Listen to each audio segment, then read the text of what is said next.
बिहार सरकार के पूर्व मंत्री और विकासशील इंसान पार्टी के प्रमुख मुकेश सहनी बीजेपी में शामिल हो सकते हैं। एक बयान से इसकी चर्चा शुरू हो गई है। अगर ऐसा हो गया तो सबसे बड़ा झटका तेजस्वी यादव को लगेगा।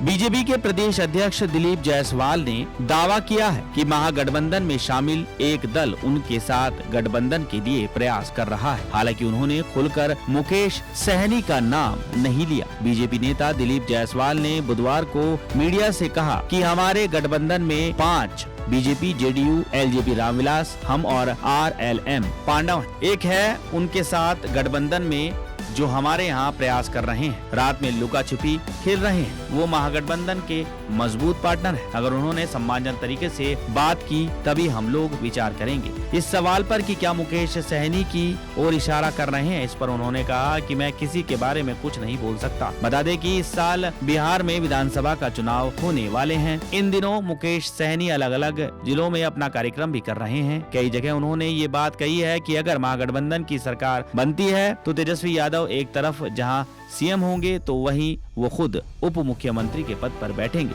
हालांकि इसको लेकर कभी आरजेडी या तेजस्वी यादव की ओर से कुछ नहीं कहा गया है।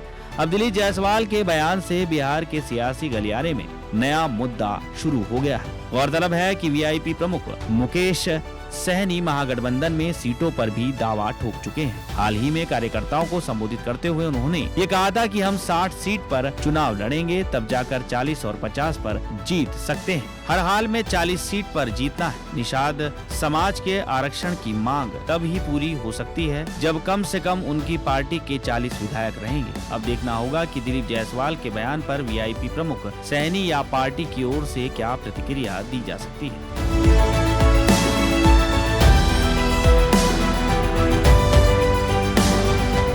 भारतीय छात्र का अमेरिका में वीजा रद्द किए जाने पर अमेरिकी संघीय न्यायालय ने बड़ा फैसला सुनाया है। आइए जानते हैं कोर्ट ने क्या कुछ कहा है।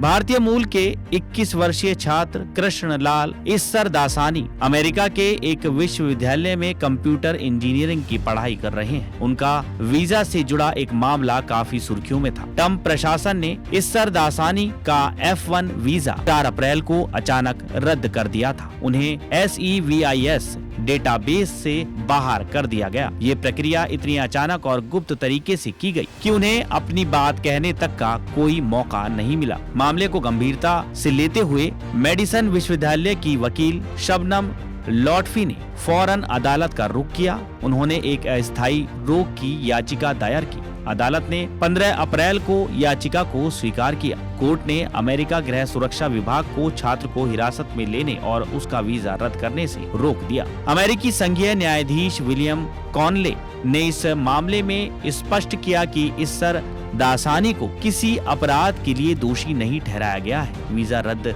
किए जाने की प्रक्रिया उचित नहीं है। ईसरदासानी की दलीलें पर्याप्त थी और उन्हें सफलता मिलनी तय थी। अदालत ने अगली सुनवाई 28 अप्रैल के लिए निर्धारित की है और छात्र को अमेरिका में रहने की अनुमति दी है। इस फैसले का महत्व सिर्फ एक छात्र तक सीमित नहीं है। वकील शबनम ने बताया कि ये मामला उन 1300 से अधिक अंतर्राष्ट्रीय छात्रों के लिए एक बड़ी जीत साबित हो सकता है जिनके SEVIS रिकॉर्ड बिना किसी कारण या चेतावनी के अचानक रद्द किए गए थे। वकील शबनम की माने तो सरकार ने निर्दोष छात्रों की स्थिति को समझा। हमें खुशी है कि न्यायालय ने इस अन्याय को पहचाना।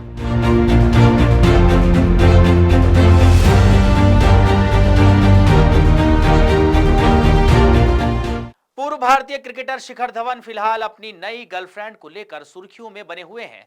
धवन लगभग कंफर्म कर चुके हैं कि वो सोफी शाइन को डेट कर रहे हैं। दोनों को अभी अक्सर साथ ही देखा जाता है। इस बीच धवन सोफी के साथ श्री बागेश्वर बालाजी सनातन मठ मुंबई पहुंचे और बालाजी सरकार का आशीर्वाद दिया।